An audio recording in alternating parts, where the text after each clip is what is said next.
Chapter 9. The dress Kaya had picked out for Bridget to wear was a floor-length light blue gown, made out of a silky material, but when Bridget went to the closet to get the dress, she realized it wasn't the one her sister had chosen. It was the same color as the previous one, but it had a much fuller skirt. She pulled it out and laid it on the bed. "Mom, this isn't the dress I'm supposed to wear. What happened to my dress?" Mom hurried into Bridget's bedroom and looked at the dress, her face a mask of innocence.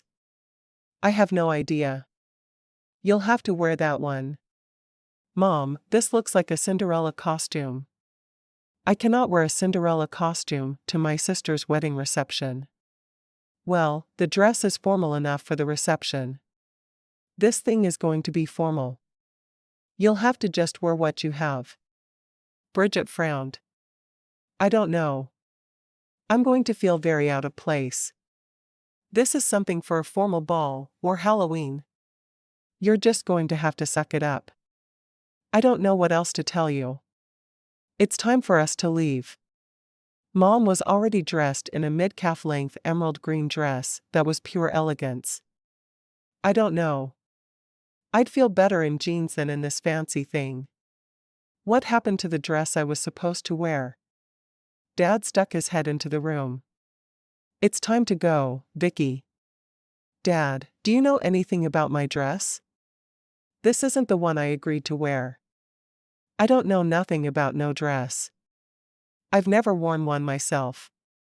He shrugged. "Looks pretty. You should wear it." Bridget groaned. She wasn't going to get any answers from them.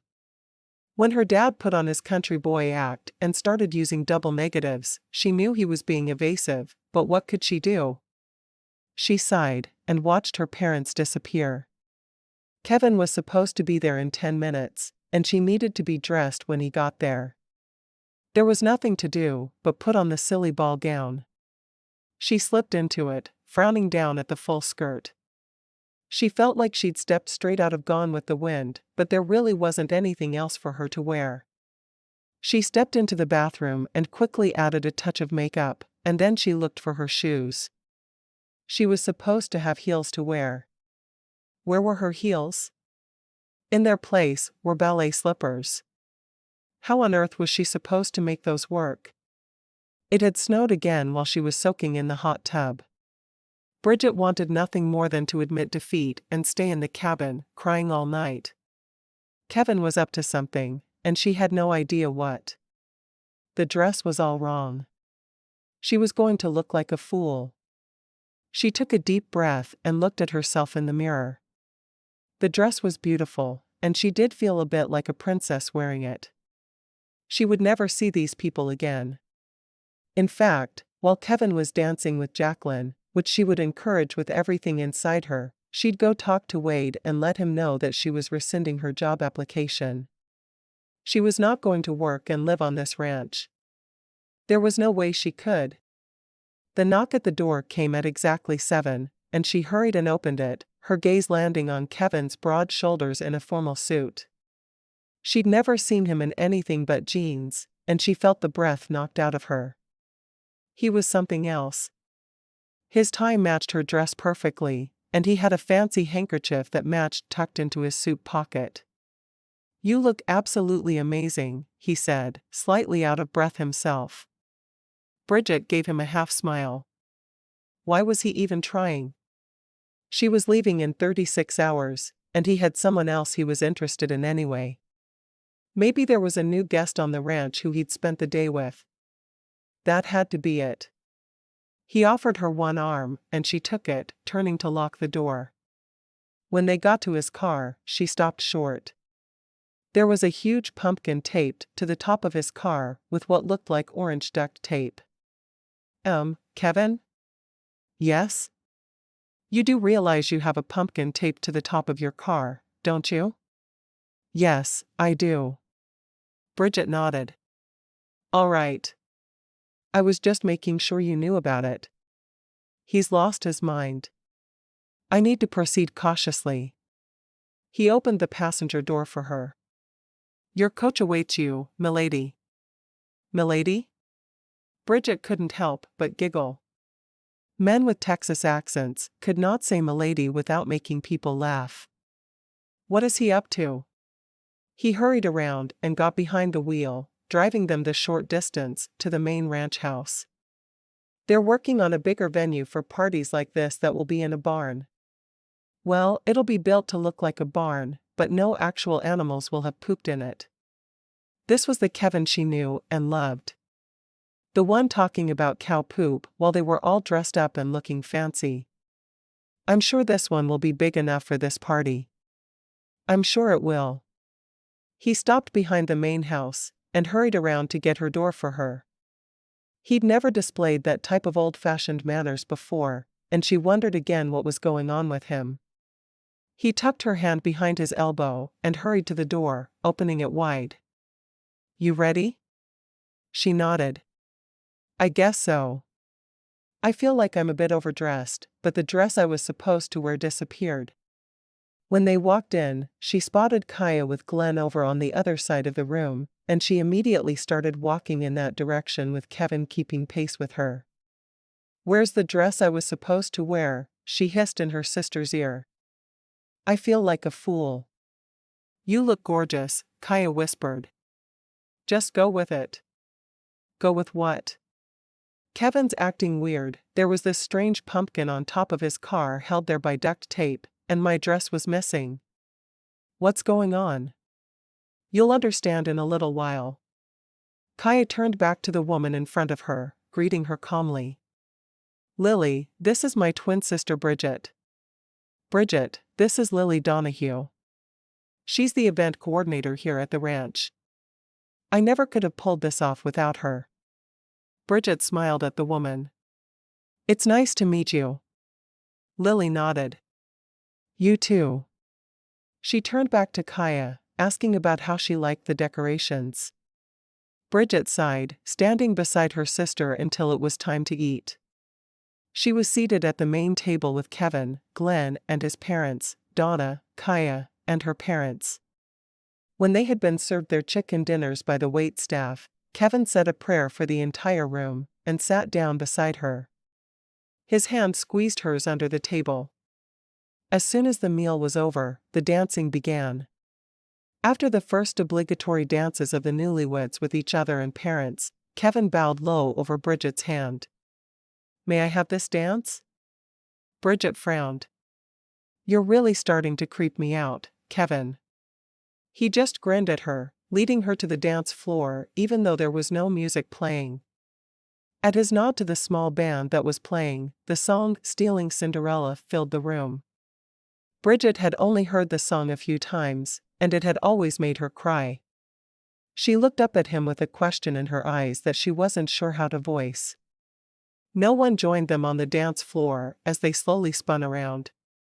She leaned forward and rested her forehead against his shoulder. If he had another woman in his life, he certainly wasn't acting like it tonight.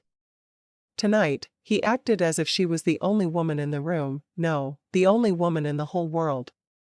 As the music finally died down, he brushed his lips across her forehead. Tonight, you're my Cinderella. Her eyes widened as she finally understood. Is that why there was a pumpkin duct taped to the top of your car? Yes. I thought you'd get it right away. He led her to a chair back at the table where they'd been sitting. You sure you don't need a fairy godmother to help you out tonight, Kevin? A voice asked out of nowhere. Bridget turned and saw that it was Jacqueline, dressed in a pretty pink dress. When she looked closely, she could see fairies embroidered on the collar. They were tiny, but they were there. Kevin made a face. I'm sure. You look like you might need some help. Jacqueline stood behind him, her hands on her hips, looking quite persistent. No, I've got it. Thank you so much for the offer though. Kevin turned back to Bridget. Is there anything I can get you? There's a nice selection of desserts to choose from over along a table. Bridget grinned. Dessert? You're treating me like Cinderella and bringing me desserts? What have I done in my life to deserve to spend a glorious week with a man like you? Kevin frowned slightly, but his plan wasn't completed yet. He was going to make this work. What do you want? You know what I like. We've been sharing desserts all week. Find me something yummy. Jacqueline took Kevin's chair as he walked off. He's trying really hard to make you happy, Bridget. His methods may seem a little strange, but he loves you. Bridget frowned. Are you sure? He refused to tell me what he was doing all day. Someone had to duct tape that pumpkin to his car, didn't they? Jacqueline rose and patted Bridget's shoulder. Let him treat you like his princess for the evening. Bridget watched her walk away, a bit startled when two desserts landed on the table in front of her. The restaurant here specializes in huckleberry pie, so I got you a piece of that with extra whipped cream, and I thought you might like a piece of cheesecake. I haven't seen you try any cheesecake all week. Good choices. She reached into her cleavage and pulled out 2 shrimp forks. I saw that you forgot the forks. He blinked a few times. I'm not sure I can eat off of this. A little boob sweat never hurt anyone. She cut into the pie and ate a bite, closing her eyes with pleasure. That's yummy. Kevin stared at the fork in his hand, trying to figure out the right thing to do. Eating off a fork that had been in her cleavage was stranger than he was ready to get at the moment. A fork appeared before his face, and he turned and smiled at Kaya. Thank you. Merry Christmas, she whispered as she hurried away. Kelsey walked by then, her dress showing off her baby bump and making it look bigger than it had all week. How was the doctor's appointment? Bridget asked. It's good. Baby's growing like she should. We're going to have a healthy little Shania soon. Shania? Kelsey nodded happily. Her daddy's name is Shane after all. Bridget shrugged. Better than Herberta, I guess. What isn't? Shane asked, smiling. A moment later, another couple came to the table, and Bridget recognized the woman as Belinda, the girl who had been in the cafe with Kelsey, bumping bellies against her will. Hi, Bridget. Are you having fun? Bridget nodded. I am. I feel a little silly in this dress, but I'm having fun. I think your dress is perfect, Kelsey said. For a Cinderella lover anyway. Bridget sighed, looking down at the full skirt. I just want to know where the dress I was supposed to wear went. And why I ended up with this one. Kelsey shrugged. Don't complain. Go with it. The band started playing an upbeat song, and Kelsey squealed. Ask me to dance, Shane Clapper. Shane grinned at his boisterous wife. Would you care to dance, Kelsey? Let me think, yes. She grabbed his hand and pulled him to the dance floor. Belinda smiled as she watched them. Aren't you guys going to dance? She asked Bridget. Can't at the moment. I have 2 desserts to share with Kevin. I can see that's a lot more important than dancing. Belinda laughed and wandered away, pulling her husband behind her. Who is her husband? What's his name? He didn't say a single word. Bridget looked to Kevin for her answer. She looked to him for answers to a lot of things she'd found. That's Wyatt Weston. He's in charge of the stables, and Glenn's boss. Okay. Bridget went back to savoring her dessert, surprised at the steady stream of people who stopped by to meet her. She was thankfully good with names, or she'd never have remembered them all. She met Elf, the man who had just been hired to be the blacksmith on property, and he was also in charge of general maintenance. He said he was Ellie and Dink's brother. Then Ellie, the wife of the riverman there on the ranch, came by with her husband Will to chat for a minute. Those desserts look good, but I'm holding out for wedding cake, Will said. Oh, who am I kidding? I'm going to have some of everything. Come on, Ellie. Kevin smiled and whispered, those 2 were the first people I married on the ranch. Love them. They seem nice. Jess and Jake came over and introduced themselves as local veterinarians.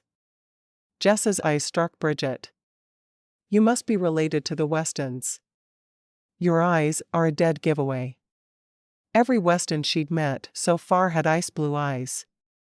Jess nodded. "I'm their cousin. I was raised here on the ranch with them." "It's very nice to meet you. I guess you work with Glenn some." Jake shrugged. "A little. I think we'll be working more closely with him when he has his equestrian ranch up and running." Wes Weston and his new wife, Amber, wandered by.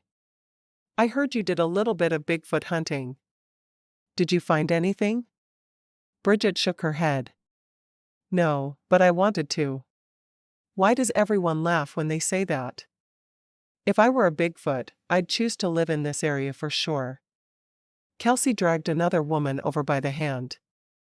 Bridget looked back and forth between the two of them, realizing this must be Danny. She'd been wanting to meet her. "Wow, you two really do emphasize the differences, don't you?" Danny shrugged.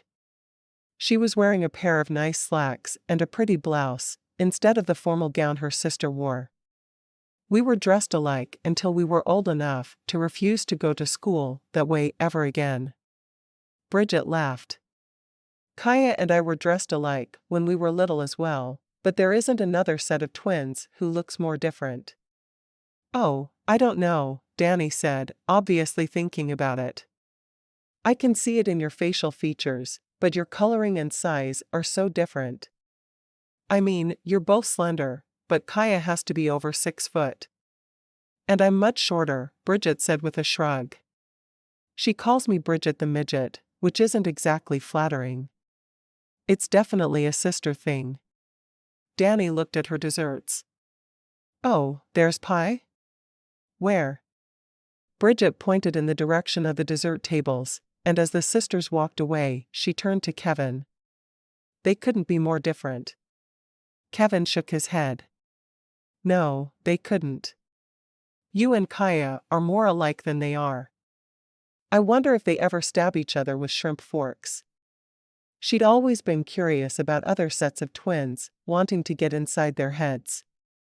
"I can't believe you brought shrimp forks to your sister's wedding reception in your cleavage. What is wrong with you?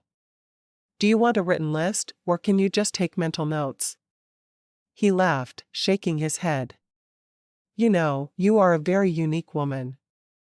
I think that's why I love you so much." Bridget frowned. "What did you do all day?" He sighed. "I got ready for tonight in my own way." "Like taping a pumpkin to the top of your car?" "Yes, and a few other things you haven't seen yet." He shrugged. "And I had to go find a tie and a handkerchief that matched your dress." That was important. "You're a good man, Kevin Roberts." A man Bridget didn't recognize walked over then. "We're going to miss your attitude at the cafe when you go." "My attitude?" Bridget asked. She knew that voice. She'd heard it yelling just yesterday. "Bob. You've been cooking for me all week." "I have. And you've been appreciative, which is nice." "Did Joni really say I had a big head?" Bridget laughed. "She did. Is that a problem?" "I'm not sure yet. I may have to say something to her about it. Or maybe I'll put a bobblehead with my picture over the face on the counter in the kitchen at work. That's what I'll do. And if she says something, I'll tell her it's her fault, because she said I have a big head." "I think that's a brilliant idea. Who doesn't want a Bob bobblehead around?" Bob nodded and hurried off. Bridget smiled. "I love this place. The people here are really amazing. You can feel the love between them, and I don't mean just the newly married couples, of which there seem to be a lot." "Come dance with me." Bridget nodded. "Sounds good." She followed him out to the dance floor and couldn't help but laugh when the opening strains to Beauty and the Beast started playing. "You arranged these songs in advance, didn't you?" "I'll never tell." As soon as the dance was over, he caught her hand and pulled her to a chair that was in the middle of the dance floor. She hadn't seen it there before, and she couldn't help but wonder where it had come from. It seemed to have appeared by magic as soon as the song finished playing. She looked around for Jacqueline, knowing that magic on the ranch had to have come from her, but Jacqueline was busy talking to an older man and not paying her any attention. She sat down, because it seemed to be what Kevin wanted from her, and she frowned up at him. What was he up to? She almost felt like she'd been living in her favorite fairy tale tonight, but why? Is he giving me a send-off I'll never forget? Or was he asking me to stay?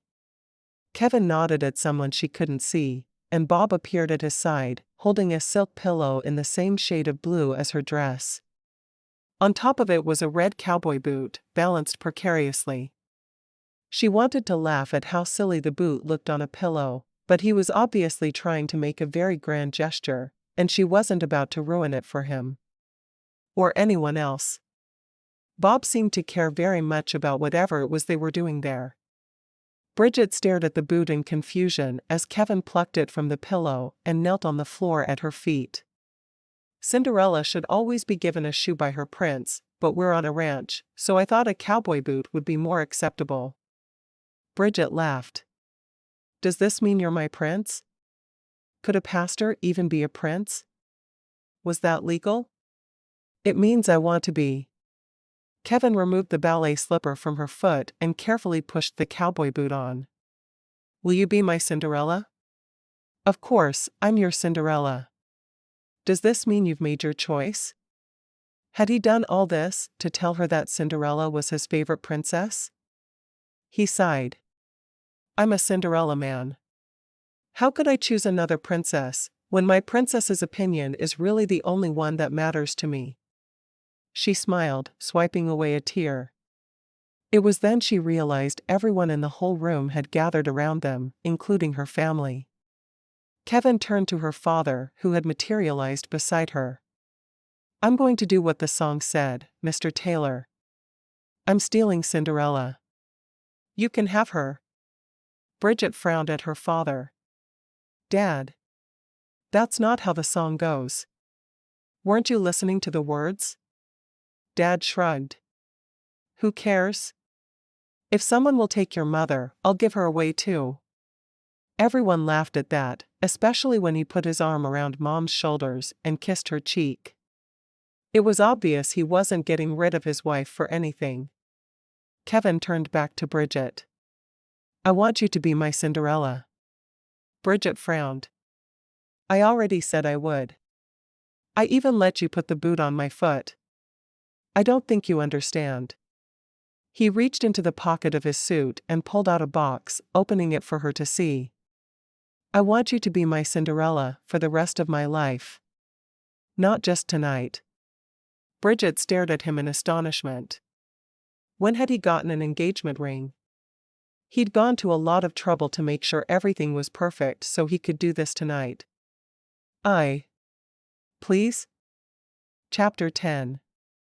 Bridget felt her heart in her throat, well aware of all the people staring at her, waiting for her to agree to marry the man on one knee before her, the man she loved. What about my job? It was the only thing she could think to say to stall him, and he had to be stalled. At least for a little while. Your background checked out.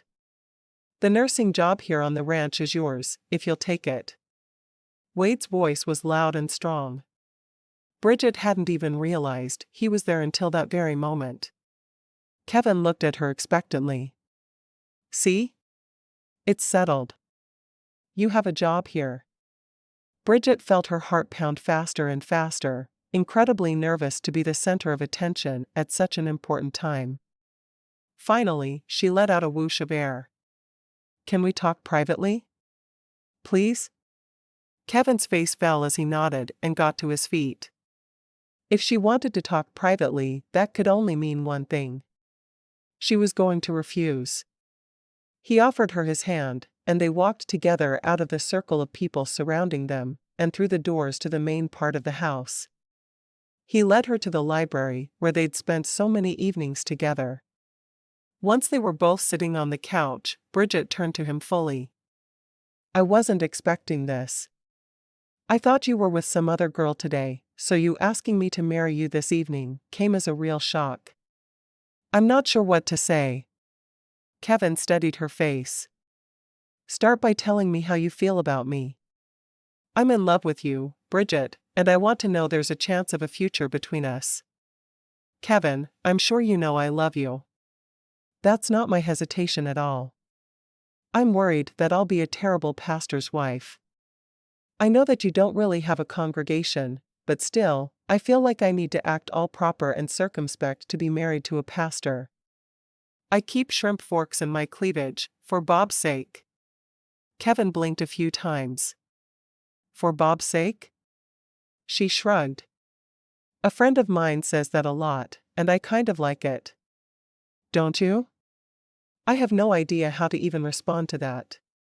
He loved her quirkiness, but sometimes she said something so utterly unexpected that he had no clue how he should even begin to continue a discussion that had once been perfectly normal. Me neither. Anyway, I'm madly in love with you. I've known it for days. I haven't wanted to admit it, of course, because who falls in love in less than a week, but it's true. She sighed. I just need a little time to answer you. I'm going to take the job here on the ranch, and I promise you'll have your answer within a month or so. Will that work? A month? Are you kidding? That's forever. She sighed. Before I come back to the ranch? I see myself being in charge of teaching a women's Bible study and talking about entirely inappropriate things. I see myself planning a church potluck and demanding everyone bring dessert, because who wants a real meal anyway? What if someone comes over one evening and I haven't had my nap, and I snap their head off? Why couldn't he see that the struggle was real? He sighed. I guess I can wait for an answer.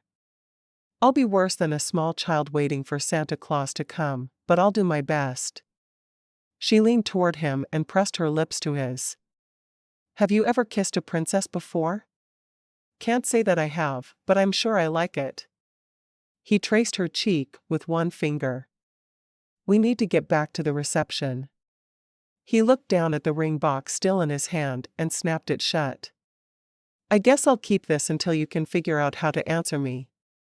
It's a beautiful ring. It had a large diamond surrounded by sapphires. She'd wear it with pride if she could make sure she wouldn't tarnish his reputation by doing it. He put the ring back into his pocket and stood, offering her his hand. He noticed her toes peeking out from under her dress and had to laugh. I guess I should either give you the other cowboy boot, or we should put your slipper back on you. I didn't notice you walking lopsided on the way here, but I'm sure you must have. Were you in cahoots with Kaya about how I should look tonight? My dress disappeared, and she insisted on a Cinderella hairdo. Of course, I was in cahoots with her. And your parents? Glenn took the Cinderella dress to the cabin today while you were out getting pampered with your mom and sister. Your dad helped him swipe the one you were going to wear. He smiled. Have I mentioned yet how very beautiful you look tonight? I want to keep you forever and ever. If we were the only two people in the world, or you had any other profession, the answer would be a no-brainer. I would marry you in a heartbeat. Even if I was an international assassin? Bridget blinked at him a couple of times. An international assassin? Where did that come from? He shrugged. One of the things I love best about you, my dear Bridget, is that you bring out my silly side. I tend to take myself too seriously, but you with your Cinderella obsession and shrimp forks in your cleavage make me realize that we're meant to laugh and have a good time in life. It's not all about being serious. She smiled. I taught you something. Wow. I wouldn't have thought that possible. I do like to enjoy life though. Sometimes you just need to go to Burger King and wear the silly hat. What? Once when Kaya and I were teenagers, we went to Burger King, and they had those silly paper crowns. We wore them all day. Even to the mall. People were pointing at us and making fun of us, but we were laughing at ourselves too. It was a really fun day that I'll never forget. You have the ability to find joy in the tiniest of things. I think that's what I love most about you. Bridget sighed, stepping toward him and wrapping her arms around him for a moment. Thank you. For what? He was sincerely baffled. For treating me like I'm perfectly normal to behave as I do. I know it's a little out of the realm of what people expect, but I can't let life be too serious. It doesn't work for me, and it makes me sad. He took her hand and brought it to his lips. Marry me, and I promise we'll find the humor in the world together. She smiled. I want to so badly. Just give me a few days. He nodded, trying not to let his hurt show. He'd been certain if he'd done the big proposal, and made it Cinderella-themed, she would agree on the spot. Take the time you need. She took his hand and led him back to the party. If anyone noticed she didn't have a shiny new engagement ring on her finger, they didn't say anything.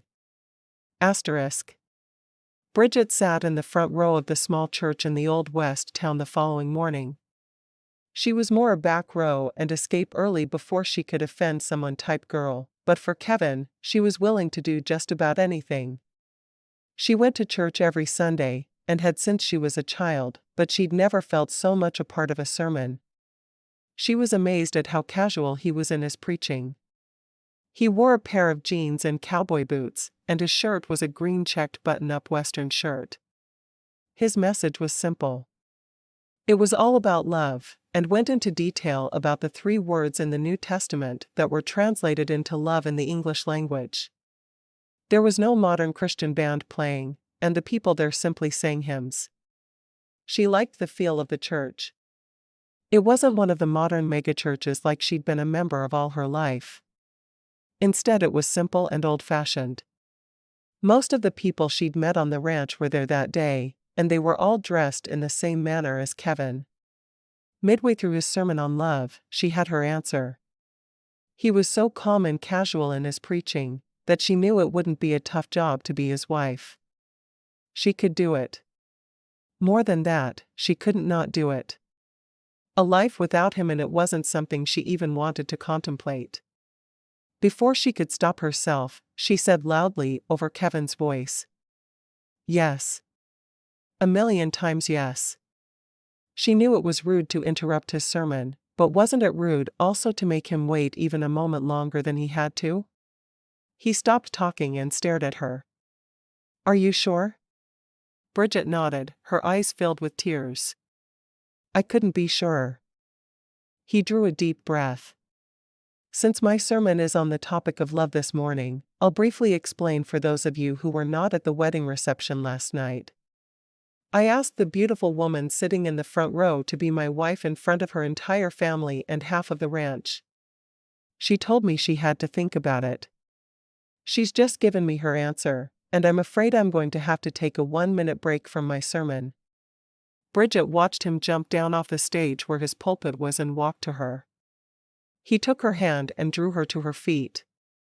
No engagement can be official until there's a kiss to seal it. Leaning down, he pressed his lips to hers, a sweet kiss filled with promise for the future. She wrapped her arms around his neck and hugged him close. I wish I didn't have to go home, but I'll be back by December 1st. Earlier if she could make it.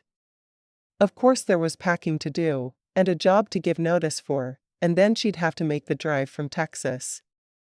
Hopefully there wouldn't be too much snow to drive through, because she'd only driven in snow once or twice in her life. We'll talk soon. Jumping back up, he calmly finished his sermon, though no one in the congregation could miss the fact that he couldn't seem to stop grinning, and his eyes tended to be drawn to the woman in the front row, who had given him the words he needed to hear. After the sermon was over, he accepted the congratulations of everyone there, keeping Bridget's hand firmly in his. Once the church had cleared out, he smiled at her. You've made me the happiest man alive. I hope you know that. He'd been sweating her answer for too long. Now he knew she'd be his, he couldn't seem to stop grinning. What now?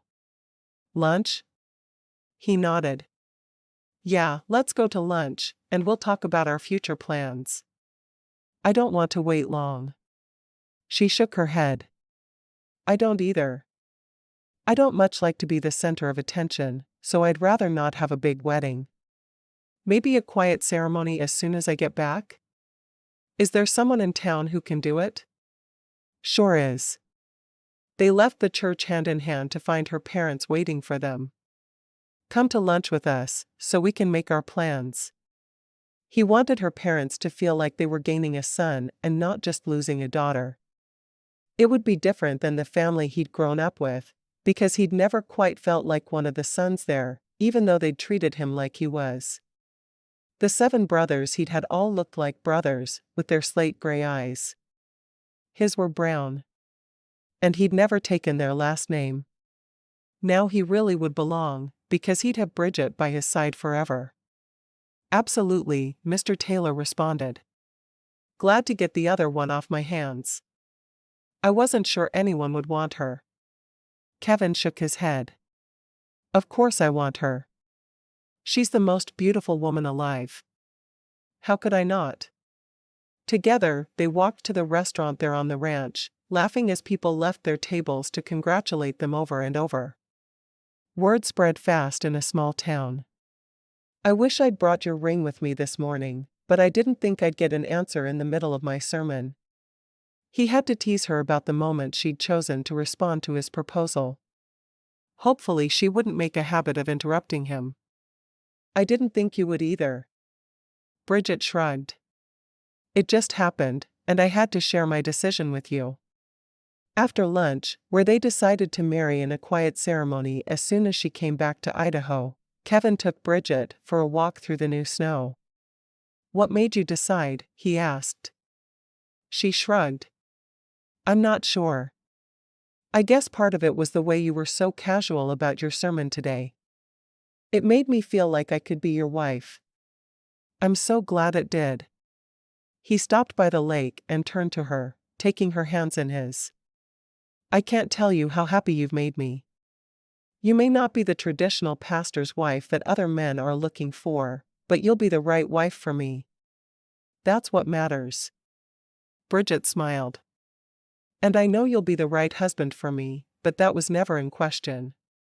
You're practically perfect in every way. Kind of like Mary Poppins.